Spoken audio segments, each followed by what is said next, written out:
कभी आपने सोचा है छोटा सा धात का टुकड़ा, मट्टी का टुकड़ा जिसे हम यूरेनियम कहते हैं, कैसे एक मुल्क को सुपर पावर और एटमी हथियार तक बना देता है।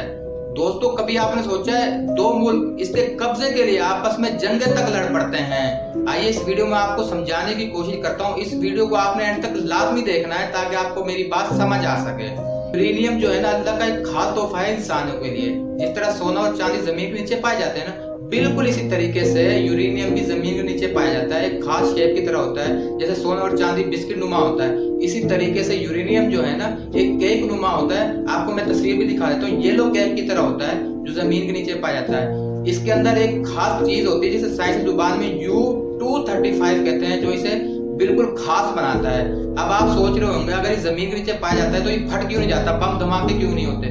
बम धमाके इसलिए नहीं होते दोस्तों क्योंकि ये इस हालत में ही नहीं होता कि इससे बम धमाके किए जाएं। साइंसदान जो है इसे जमीन से हासिल करने के बाद एक खास किस्म की लेबोरेटरीज में ले जाते हैं। वहां पर एक मशीनरी में डाला जाता है। उस मशीनरी में इसे इतना घुमाया जाता है, इतना घुमाया जाता है, इसे फीसद हासिल किया जाता है। जब ये 3 से लेकर 5% तक तैयार हो जाती है, मतलब इसकी अफजूदगी हो जाती है, तो ये जो है पावर प्लांट्स में बिजली बनाने के लिए इस्तेमाल किया जाता है। उसके बाद साइंसदान कहते हैं कि इनको 20% तक लेके जाया जाता है, मतलब इनकी 20% तक जो है सफाई की जाती है। जब ये 20% तक साफ हो जाता है तो ये मेडिकल की फील्ड में इस्तेमाल होता है। सबसे ज्यादा जो है ये कैंसर को खत्म करने के लिए इस्तेमाल किया जाता है। उसके बाद अमल आता है एटमी हथियार बनाने का।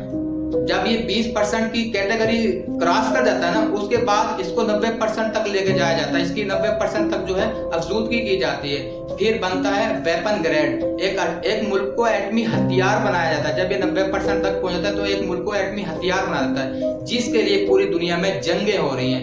लाजमी नहीं होता कि यूरेनियम जो है हथियार ही बनाने के लिए इस्तेमाल हो। इससे जो है जेर जमीन पानी के अंदर जो आबदोश चलती है ना, कई महीनों तक ईंधन इस्तेमाल ही नहीं होता अगर यूरेनियम जो है आबदोश में डाल दी जाए।